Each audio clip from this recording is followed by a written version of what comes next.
Good afternoon and welcome to our latest residential property forum for Scottish lawyers. Very pleased to see you.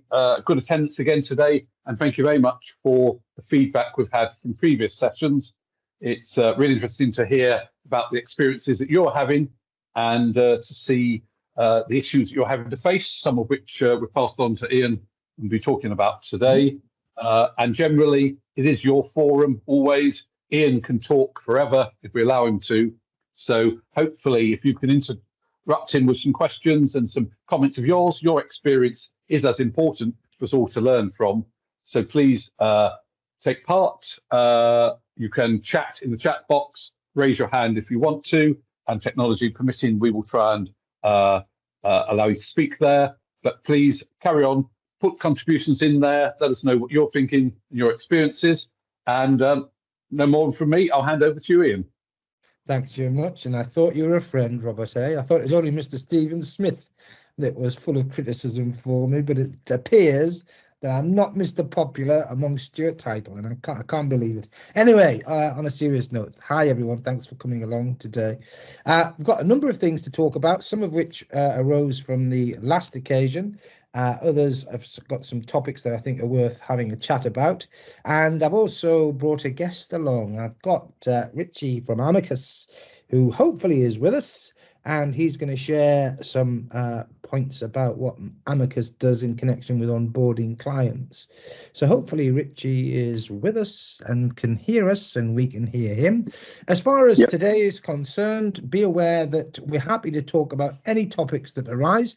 So although I've got some things to start the ball rolling and Richie and I are going to have a chat to start with, do feel free to put in the chat anything that you want talking about today or would like to talk about today, anything that you'd like to talk about on the next occasion, any sort of speakers that you will allow to or like to come along. We've got a whole raft of different people that will be coming along from time to time. But as Robert says, at the end of the day, this is your sort of vehicle to share ideas, to share issues or problems, and hopefully to come up with solutions. So I'll just have a look at the next slide where you've got some contact details there. Obviously, you've got John and Elizabeth from Stewart Title and Robert, who's chairing today's event.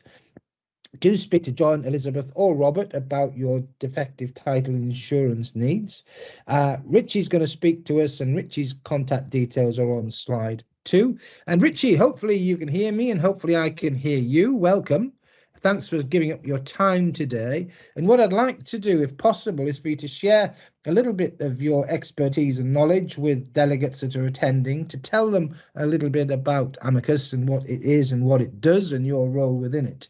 So if you could, that would be brilliant.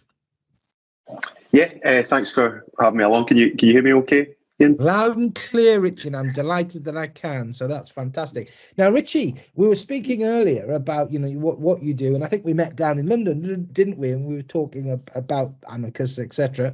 And you explained to me how Amicus can help Scottish lawyers with regard to anti-money laundering. So, Richie, if I give the floor to you for a little while, I'm happy to move the slides when you shout at me, and then we'll have a little chat about what you're doing, what you're going, and how you can help delegates that are attending today. Yeah, no problem. Yeah, we can do that. We'll do the Chris Whitty next slide when I need it. Yeah, good idea. Yeah, so I think there's. I could see from a few names, we've probably actually got a few clients of Amicus who are on the call today anyway. So this might be old news for some of the people who are on the call. But so Amicus are we're a Scottish-based compliance and onboarding platform that essentially helps legal organisations with their anti-money laundering requirements. We are a tech partner with the Law Society of Scotland, so we work really closely with the Law Society to ensure that our software helps the clients meet the requirements, makes it easy for them to do that. Probably no one loves compliance, and it's quite often a task that's sometimes forced on certain people within legal organisations. So the software just kind of makes life a bit easier, and makes it, I suppose, takes away some of the pressure, especially around about MLROs and their legal obligations that they've got. At the moment in the UK, there's about £90 billion gets laundered every year. So this is it's a massive issue, and it's a real life issue that law societies have to deal with. I'm sure, especially if you are an MLRO sitting in a company, you know that not everyone within legal firms always takes it maybe as seriously as they should. But there are, I suppose, really harsh penalties around if people or if companies aren't meeting their kind of compliance obligations. So yeah, we're there to kind of take away some of the pressures around that, and make life a little bit easier. So the software itself, it's a digital platform. Anyone who, if you still kind of gather information for your clients' money laundering obligations manually, you'll know that that it can be quite a slow, laborious task. So the software automates that, which means that you're getting to onboard your clients faster. You're getting to kind of do the work that matters with them faster, and obviously from a commercial point of view, you're recognising revenues and seeing billable hours not being eaten into. So that's a huge, I suppose, benefit that we offer, as the software makes things faster for companies, and that is an attractive proposition as well for your clients. I actually have just moved house about a month ago. And one of the organisations within the chain that I had to provide details to weren't using any sort of digital solution for onboarding, and it meant I had to take time out of my day to go and provide, ID documents, things like that to them, which obviously I did tell them about Amicus as part of that process. But I think the reality is that there's certain, it's a bit of a hassle for people nowadays. People want access to things quickly, to do it easily, I suppose the other side, I think it's might be on the next slide. Oh, in fact, that was just that's one of our designers put in, so I think it's maybe click again. Okay. I think actually I'll probably jump around a little bit, but around about the kind of security and data and things. So the system also allows you to kind of gather things. It's all encrypted. You're not getting people's personal data over email, or you're not having photocopies of people's personal data lying about the office. So from a GDPR risk and security perspective, again, it just tightens things up. Because we work with the Law Society very closely, and again, if anyone's been through Law Society audits or the kind of annual reports that you have to do, you'll know, again, it can be a really time-consuming, stressful time for a company. So the software, again, takes care of large chunks of that. And for example, we've got like Law Society risk assessment forms built into the software, so that you are ticking the boxes that are required. Everything's tracked. It's all timestamped, dated. You can see who's done it.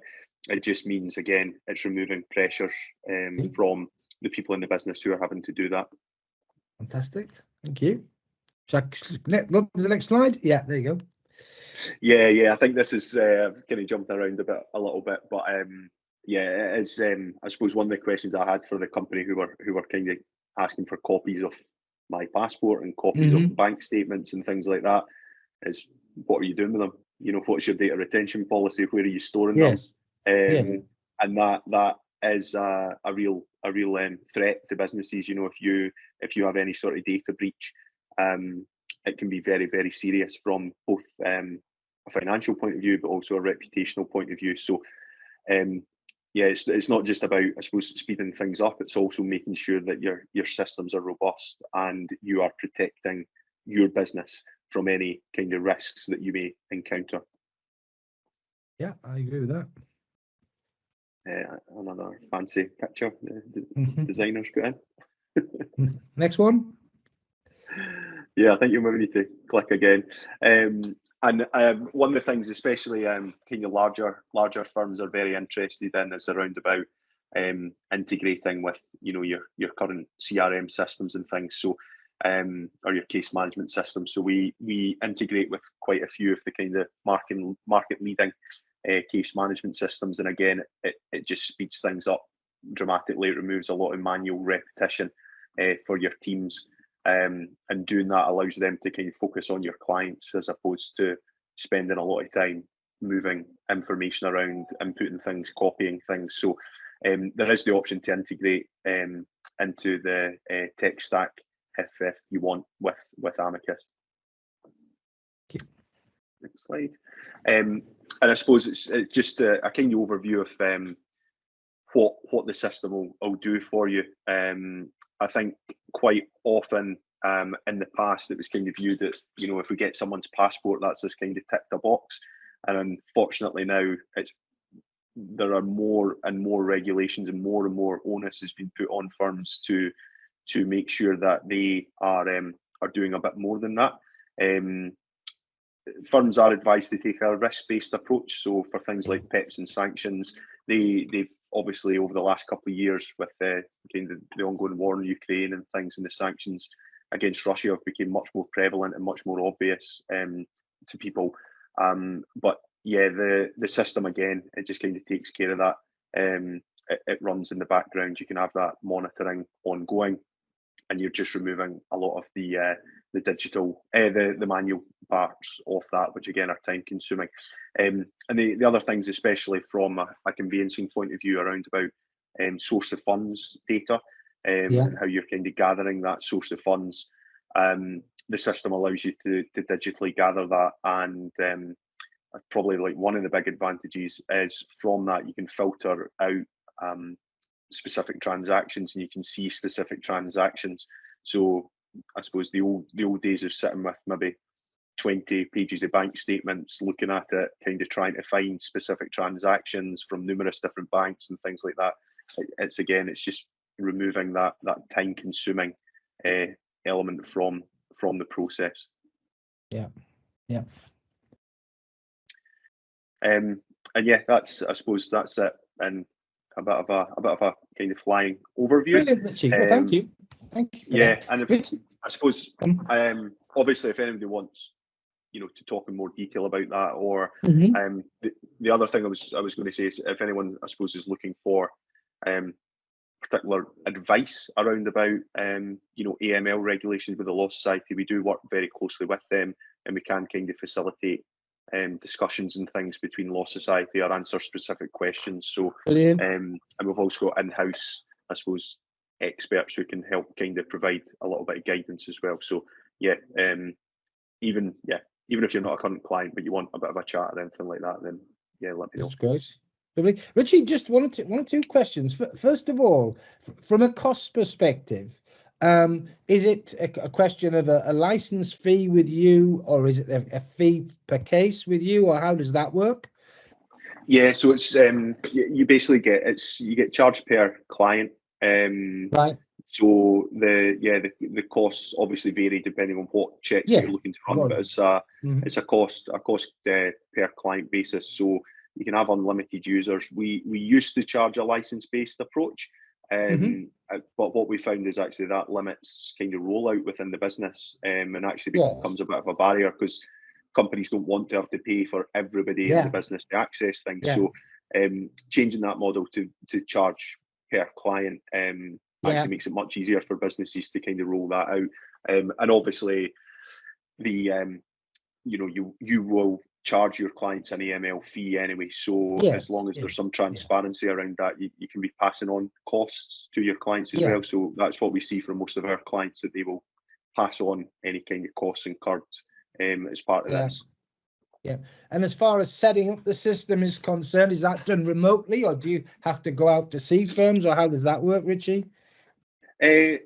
We mostly do remotely, and obviously during COVID that became 100% remotely. But we do like to get out to see clients, and I think it's always a bit easier to deal with people when you're meeting them face to face, and you can build a bit of a relationship.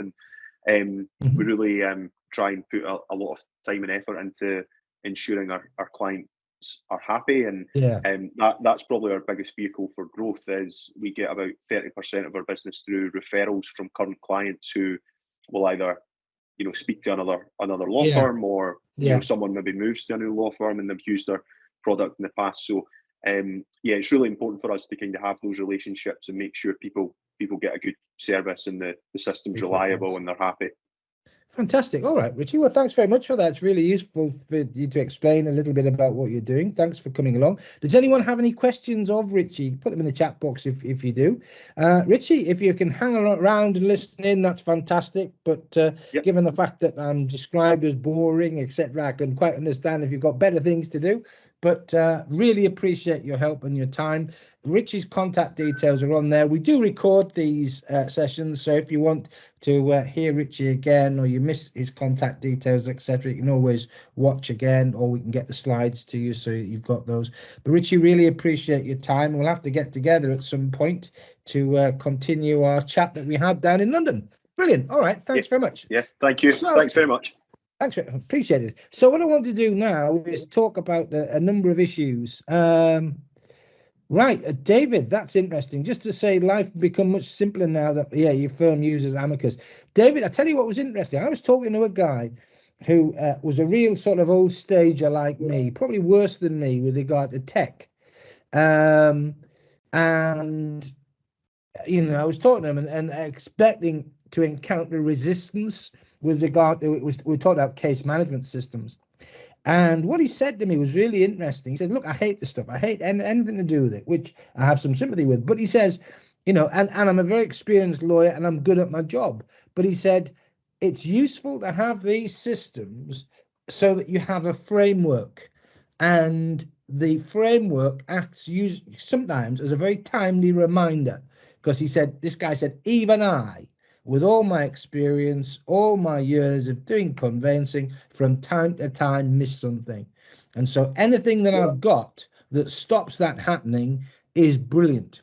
Now, let's just have a look at this. Gosia, are clients happy with the open banking access when you carry out the source of funds checks? Gosia, I don't know the answer to that. I don't know if Richie's still with us and that's aimed at him or aimed generally. What do people think about clients being happy? I want to talk a little bit about sources of funds in a moment or two, Gosia, but that's an interesting point. And Priyanka, hi Priyanka. Anyone used Instant Office and then moved over to Amicus? So again, hopefully Richie's not listening to this if we're comparing Amicus with Instant Office. But again, hey, it's a forum. Very interested in what people's views are. On the issue of sources of funds checks, can I just talk to you about, again, something that was put to me. What would be the position if you were told that a client was being gifted money by a relative? And let's say it's a considerable amount of money. Let's say it's £100,000 that's being gifted by a relative, okay?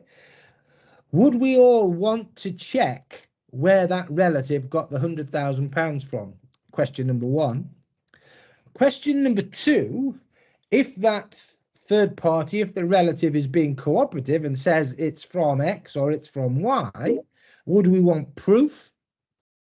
And next question, would we want that person to then prove to us that wherever that £100,000 had come from, say it had come from some form of self-employment, they'd want the third party to provide evidence that tax had been paid on it. So accounts produced, tax returns, etc. And again, do you think we're going to meet some resistance if we start answering for that? So Marie says, to answer to question one, yes. So how far, Marie, would you go then? So, all right, let's assume it's an elderly aunt. We want elderly aunt to show where this money's come from. Elderly aunt is a self-employed IT consultant, let's say. Do we want her to prove that she's paid tax on this £100,000? So, Gosia, Debbie, Marie, we're going a bit further than that now and saying, hey, what about it? And then the other thing that was put to me is, let's say you've got a client who said, right, I've got £50,000, which is going to be my deposit from savings. You ask the question, where do you get your how did you amass the savings? And they say, well, every month out of my salary, I draw £400, £500 and put it in a building society. Would you want to see all of those sort of payments, etc., or would you be happy for a snapshot? So I'm the client. I'm saying to you, I've saved £25,000 and I'm going to use that in connection with my deposit. And you ask, where's it come from? And I've said, well, every month I take £400 out of my salary and use it. In those circumstances, would you want to see last month's pay slip, last month's transfer from bank account into savings account? Would you want to look at, like Marie is saying, snapshot? So let's see what happened 6 months ago. Let's see what happened a year ago, whatever. Would some say, right, no, I want to see 2 or 3 years worth of these regular payments? Would some people say, I trust the client. I've acted for the client for a long time. We've acted in other transactions. We've had the same message given to us. I'm more comfortable with this client, and therefore I'm going to drop Marie's snapshot position. On the other hand, if I'm a new client to you, are you going to say no, and my approach is going to be different given the fact that I don't have any form of relationship with this individual? So let's just have a look at what people are saying. Wouldn't go down checking tax, but check accounts, company's house, or get an accountant's letter. Certainly, yeah, okay. Marie's going to ask for tax returns. Marie's also saying this snapshot position.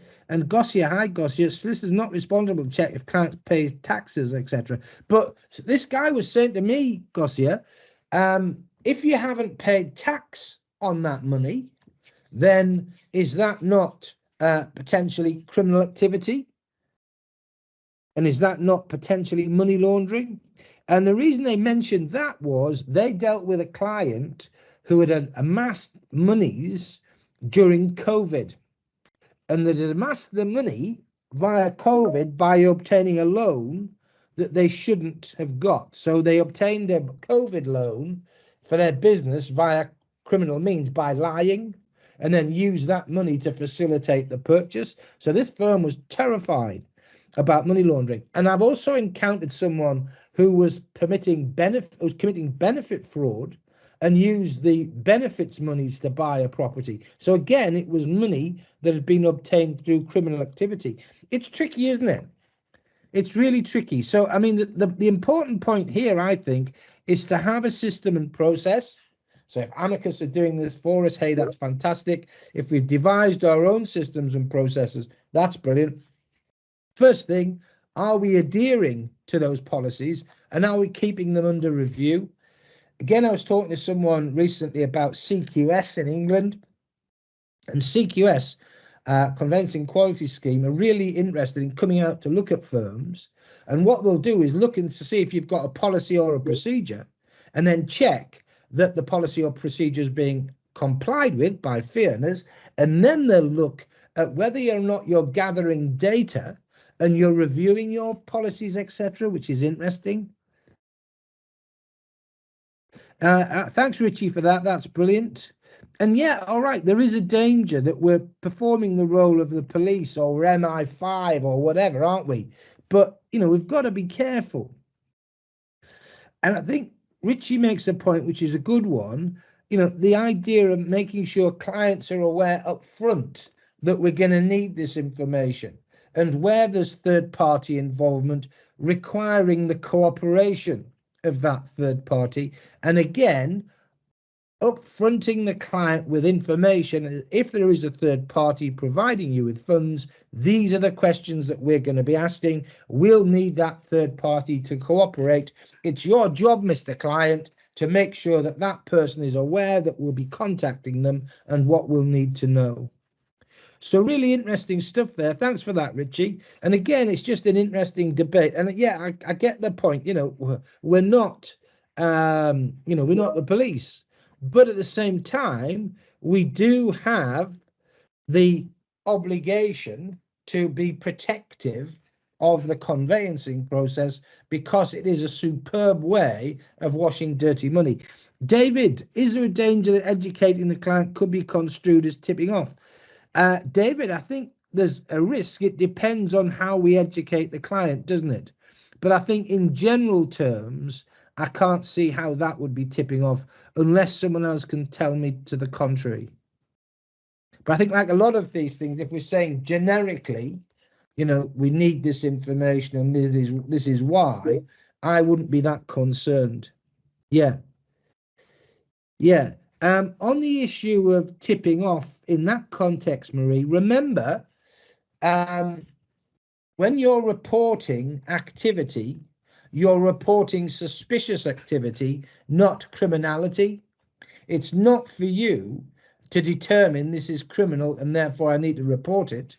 It's your task to say this is suspicious and I'm reporting it. And if you're reporting it to the National Crime Agency, for example, in England, it's then for the National Crime Agency to decide if what you're saying potentially could be criminality, if what you're saying and what other agencies are saying to the National Crime Agency put together generates criminality, then there's the need for intervention. But I do think, you know, a lot of our job is protecting other people rather than ourselves. There's also a quite large part of our job protecting ourselves. And you can understand why clients get annoyed on the basis that, you know, I'm instructing you to get my house purchased or my household sold, and you're generating all these obstacles that we have to clear, or all these hoops we've got to jump through. And I had a client years ago saying, well, you know, really, you're creating all this complexity and additional complexity to justify fees. And I suppose, you know, from a lay client's perspective, I get it.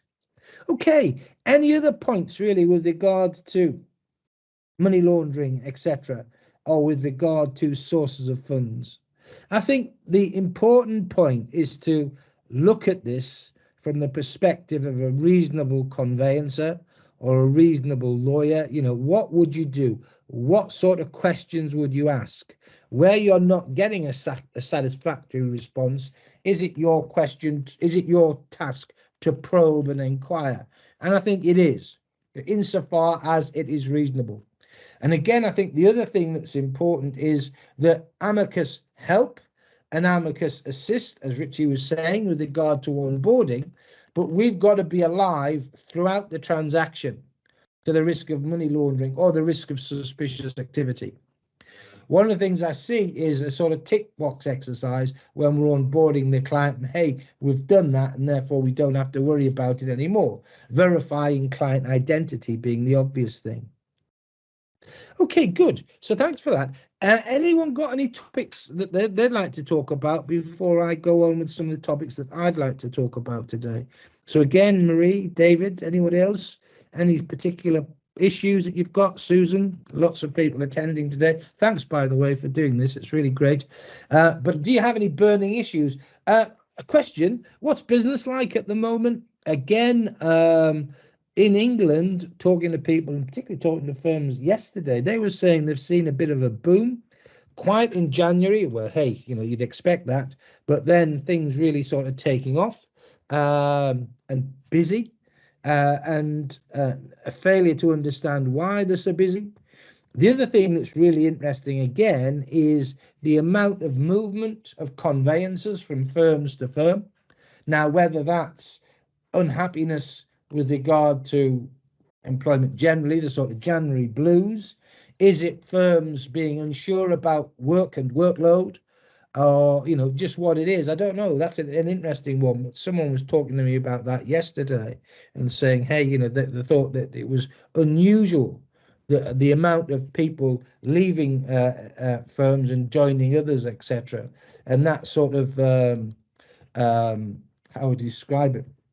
That sort of fluidity in the employment marketplace, generating, you know, suspicion as to what's really happening with regard to workloads, etc. Anyway, enough of that. What I would like to talk about while I'm waiting for people to mention topics that they'd like to explore are the 2 points that are on slide, one of which was mentioned last time, the new RCI register. Have you seen, there's quite a lot of guidance on this, and I think it's a sort of group of property support lawyers have written some guidance. I wondered if you'd all seen that. If you haven't, I'll get it sent out to you. But has anyone got any issues or any problems? It was a delegate last time that was talking about the RIC guidance and the register and how it impacted on practitioners, and the register of overseas entities as well. Anyone got any views or issues with regard to that? Hi, Sandra. Thanks for coming along today. We've just been talking about money laundering, and we're just moving on to this thing about the RCI register, rather. Yeah, so you're not offering RCI registration. Thanks for that, Marie. Why? What's your thinking there? Are you thinking about risk? Are you thinking about additional work? Because certainly I've encountered issues on this. Richie, I know you've got your hand up. I'll come back to you in a moment, if that's all right. Yeah, again, I've seen a lot of that. I'm seeing firms saying, hang on, we're not geared up to do this. Okay, you know, we don't have the time nor the resource to make the appropriate inquiries. And yeah, a cost implication, you know, our client's going to be comfortable in paying for this. Again, anyone else got any views? And then we'll go to Richie if he's still with us and ask him what he wanted to say, because as I say, his hand was up a little earlier.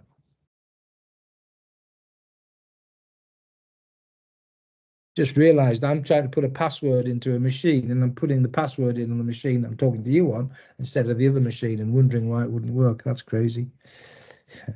Right, so anyone got anything else? So as far as this RCI register is concerned, then we're talking about if someone is going to be in scope for the register, they've got to own or be a tenant under a registered lease in Scotland, the recorded person.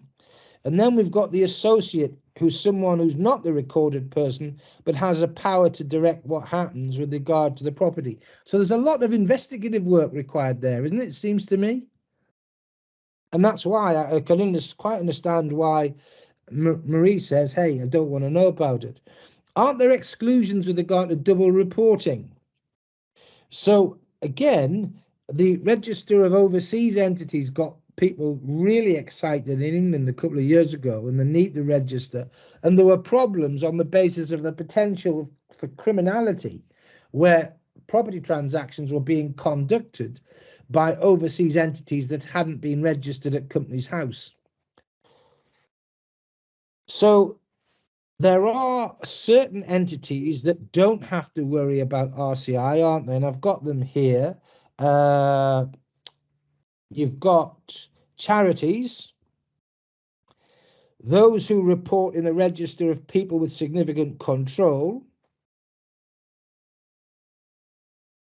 public authorities, and bodies who report to the Financial Conduct Authority for publication in the register of mutuals.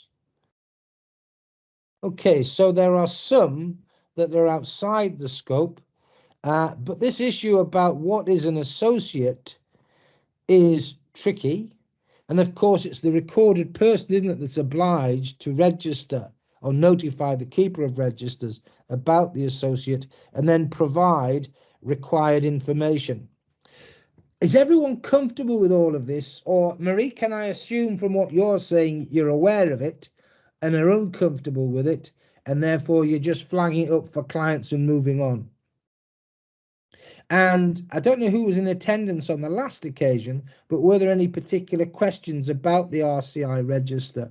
What I'll try and do is dig out what I read about this information for property support lawyers in Scotland, which was quite useful. It was a sort of checklist for utilisation for firms to determine whether or not there was a registration issue. So I don't know, has anyone seen that? Anybody seen it? I assume not from... Right. Oh, hi, David. Great question. What are the implications of buying a property for someone who should be registered in the RCI but hasn't done so? Anyone? What's the implication for that? Well, there's no civil consequences, is there, for breach?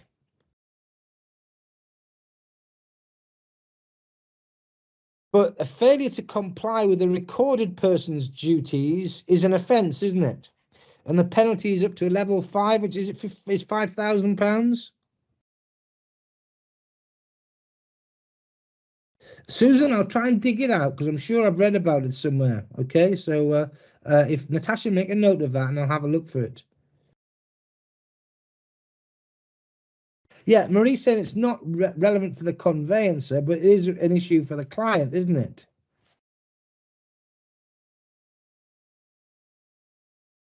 But again, with regard to overseas entities, conveyancers were jumpy about and remain jumpy about it, to be honest with you. So again, I think it's important just to be aware of it. And as I say, I'll dig it out from where I read about it. I think it was last night or the night before, and share that with people. Register of overseas entities. Anyone had any issues or that, or any truck with that? Yeah, I get that, Susan. Yeah, so Susan, are you agreeing with Marie that it's just a question of making clients aware of it, but not really getting involved? Susan, is that a fair sort of representation of the position? Sort of adopting Marie's stance. Just wait for a response for that. Richie, by the way, you had your hand up. I don't know if we can open Richie's mic and see if he can comment. All right, so you're doing a lot of RCI applications now, okay? Is that, Susan, because other firms aren't and you're being asked by clients or third parties to do it? Or these are clients of yours and you're feeling, no, you know, it's part of our service? Rural clients, right, okay. So is it, yeah, right. So farming partnerships, estates and things that are held in trust and this sort of thing, Susan, yeah? So I guess in that sort of context, you'll be geared up to do it. But yeah, right, got it. But if you're sort of a conveyancer, sort of a high street firm dealing with standard conveyancing, then it's not going to be much of an issue, which is where Marie comes in, I guess, yeah? Susan, again, I think the other thing with you is there'll be quite a few international connotations, is there, with estates or forestry and things? Not perhaps as much with farms, but perhaps with farms. I was yesterday looking at a business property company and the status, the various ways in which this property company was owned was bizarre. So you had a trust in the Cayman Islands, you had a company in Jersey, you then had another company in Mauritius, and you were looking at shareholdings and trying to determine who owned what, and it was just a nightmare. Right, David? Yeah, okay. So that's not conveyancing. It's just a sports club saying, hey, we need to do this. And there are membership issues or trustee issues or this sort of thing, David, yeah? Okay, interesting. All right, so the topics I wanted to talk about, well, sorry, someone else last time was getting issues with lenders. And I tell you what I'm seeing lenders changing instructions a lot. And again, insurers being worried that lawyers, solicitors, conveyancers, etc., might not appreciate that lenders have changed instructions. So how are you finding the mortgage marketplace at the moment? How are you finding instructions from lenders at the moment? Are you seeing lenders being sort of quite fluid with regard to your instructions? Are you seeing any sort of critical changes in instructions? While I'm waiting for a response to that, a good friend of mine, a guy called James Balance, a barrister, was saying that he was encountering, looking at prof neg claims against conveyancers, he was encountering quite frequently conveyancers who were fed up with reporting issues to lenders, and lenders basically turning around and saying, well, thanks for letting us know, but we're not interested. You know, if you're happy protecting our interest, if you're happy as our lawyer, then we're happy. And therefore, what he was saying was he was dealing with cases where things that should have been reported to the lender weren't being reported to the lender on the basis that it didn't matter. And he was saying, even though the lender is not going to respond, or even where you know the lender is going to say, hey, it's up to you, you should always report.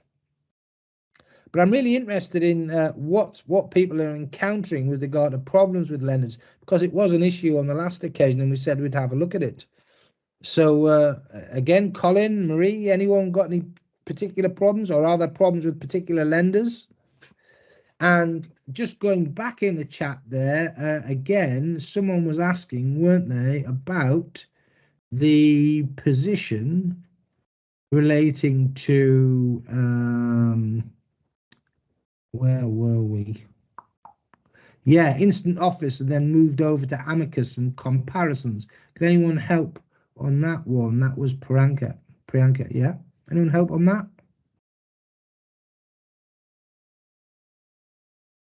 I'm just waiting to hear on that front, and then what I will do is just talk to you about planning issues. I was reading a really interesting article written by someone from, a barrister from Terra Firma, the Chambers, yeah, in Edinburgh. Really interesting argument about immunity from planning enforcement. And again, it just got me thinking about how we deal with planning issues. As a conveyancer, it's your responsibility, if I'm your client, to tell me about the planning status of the property that's being purchased, and to highlight any risk associated with issues relating to planning conditions or breaches. Where you have a client that's intent on carrying out development with regard to the property that's being acquired, so they're contemplating changing the planning status of a property, or they're wanting to develop it, which will mean partnership issues, we need to be careful about what we're saying to the client about what we're doing. As a transactional property lawyer, our task is simply to say to the client, this is the current planning status of this property, and given what you want to do with it, there aren't any issues that mean you're going to fall foul of that planning status as a consequence of what you're doing. But I am interested in circumstances where the client is saying, hey, I want to do this or I want to do that.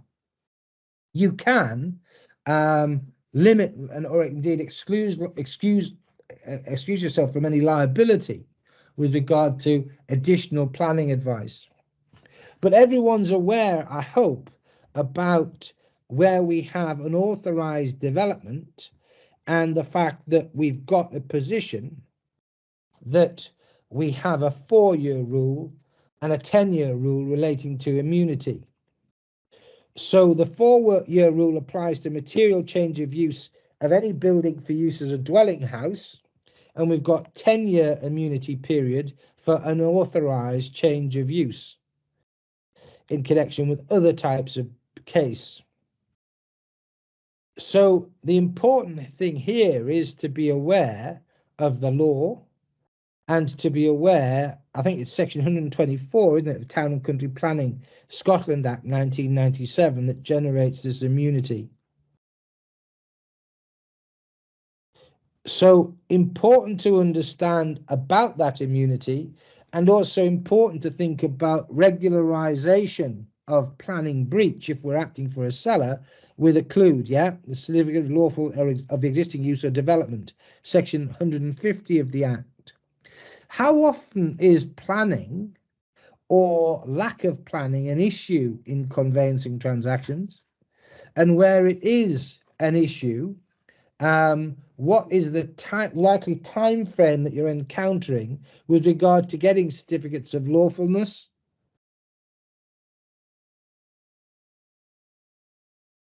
And again, John, Liz, Robert, from a Stewart title perspective, are there policies that will assist relating to planning? So, Robert, I don't know if you can chip in at this point in time and just provide us some guidance. I guess there are products, aren't there, that will relate to planning? There are certainly in England and Wales. I'd have to defer to John, who unfortunately can't be with us today on the Scottish cover. But yes, there certainly are ones, and available online on Stewart Solutions as well. You can go on there and see the policies that are available. Okay, that's fine. Yeah, thank you for that. We do have policies. We do have policies in Scotland that cover planning issues. You want to find out more? Give me a call. But they are actually all online. Right. And Liz, do you find that there's a great deal of demand for it, or can you share with us the circumstances where you're being asked about it, or is that really John's domain? No, it's like everything else. It's more John's domain than mine, but it's like everything else with title indemnity. It's one of these things. Sometimes you get a rash of them, and there's quite a lot, that come along at the one time. Then you won't hear anything for a while. But planning is one of the issues that comes up fairly consistently. Yeah. I mean, again, I suppose it depends on the sort of work that you're doing, and it sort of depends on the sort of clients that you've got. But again, it is important. If anyone's interested, I'll share next time with the article that I've been reading, because it is quite useful and highlighting, in particular, planning authorities' reaction in connection where the certificates of lawfulness are required, etc. And one of the things that I was really interested in is there are exceptions to the general rule with regard to time limits. So you're all aware of this. And again, it's important to understand that Section 138 of the 1997 Act prevents the immunity period from running.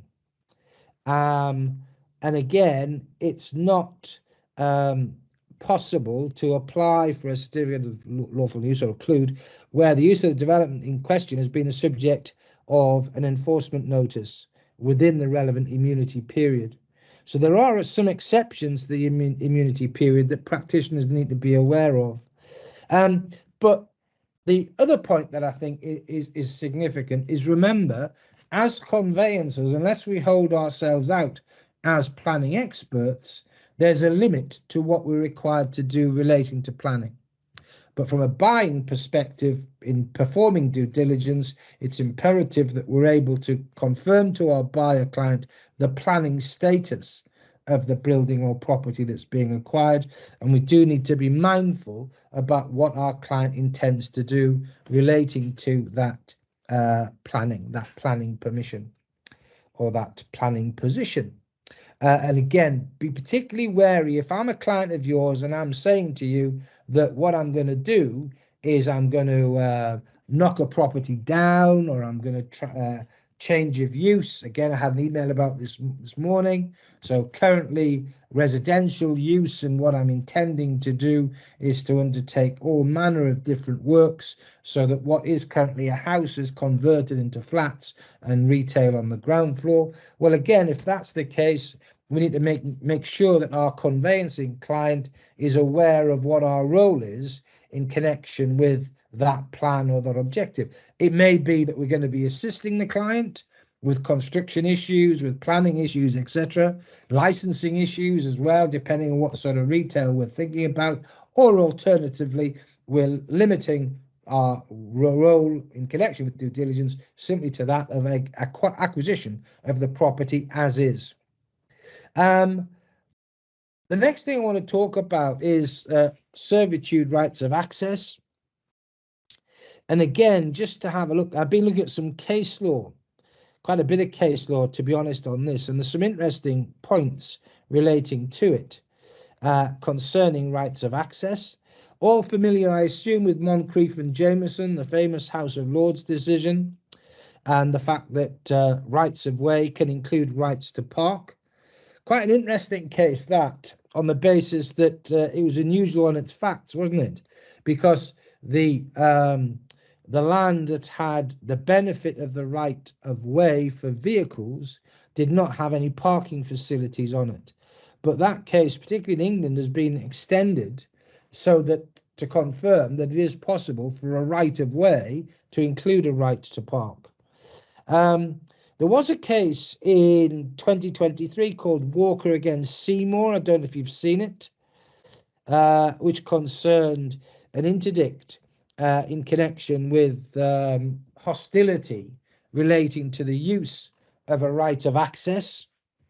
And again, it's important to understand and appreciate that where there is a right of access, where there is such rights, that there can be problems where the extent of the right isn't clarified. And there can be problems with regard to a falling out with regard to use or excessive use. Certainly a massive problem. And I think one of the things that's important is when you're creating rights of access or advising on rights of access, that there's clarity with regard to your documentation, and be careful with the use of plans, and better, in my view, to make sure that there is a description that means it's quite clear as to the extent of the geographical extent of the right, as well as the legal right as well. So this case, again, if anyone's interested, I'll send you a copy of some notes that I've prepared relating to it. But it's an interesting case. And as far as Moncrief and Jameson is concerned, again, interesting case with regard to the right to park. If I was to ask, what sort of problems do you encounter with regard to rights of access and egress, etc.? What are the sort of common problems? Is it sort of, in essence, neighbour disputes concerning rights? Or is it issues such as repair and maintenance? Is it the physical extent rather than the legal extent of the rights that causes problems? We've just got to be clear and careful to make sure that we are happy that the right of access that our client is acquiring is sufficiently clearly defined to prevent problems arising. And I think the other thing is that where there is a right such as this, it may well be worth talking to neighbouring landowners, never mind relying on what the seller is saying to determine if there have been any problems or issues. So again, there's some interesting cases. If anyone wants to see them, I'll send them along. I'm conscious of time. Does anyone have, because we've got only 4 or 5 minutes left, any other topics that you want to talk about? Would you like someone to talk a little more about AML and sources of funds issues and compliance issues? I know Richie was saying about his connections with the Law Society. We could get someone from the Law Society perhaps to shed some light on that. The other thing that I think might be useful is to get 1 or 2 barristers along, some counsel along, advocates along, to talk about certain aspects of property transactions, to look at where things go wrong and end up before the courts, so that we as transactional property lawyers can learn lessons. So that's one of the things I'm working on at the moment, and hopefully we'll get some people to come along and talk on that. Registers of Scotland are coming along. I don't know whether they'll be coming along on the next occasion, but they'll certainly be coming along soon. And there's lots and lots of other people that we can get to come along and talk about whatever topics you wish. But has anyone got any burning issues today? No one's answered me about what workload is like at the moment. And the other thing is, how easy is it to recruit conveyancers? What's the market like for recruitment or employment? Is it buoyant? Are firms jettisoning staff? Are firms looking to recruit staff? And just going back to Susan's point with regard to her work, with regard to farming partnerships, etc. Again, what's the farming market like? Certainly, I've been speaking to 1 or 2, well, best friends, a farmer, and he's trying to sell a farm at the moment, and he's finding it really difficult. thinks the market is sort of backwards. A lot of interest from investors, but not sort of farmers, not sort of, so he's had inquiries, but he doesn't want to sell to someone that's just looking at this as an investment. He's looking at to sell on his farm, his stock and everything else. So Susan, what's your view on that? I'd be interested to hear on that before we finish today. So I'm just having a look. See what thanks, David. Steady. Sellers are, so are prices backing up a bit then, David? Are you finding that? Again, I was just reading some data this morning, and it seems that it's markets are so localized, really localized. So, David, I don't know where you're based. Up in Angus, right? So, and again, David, spread of property, rural, urban.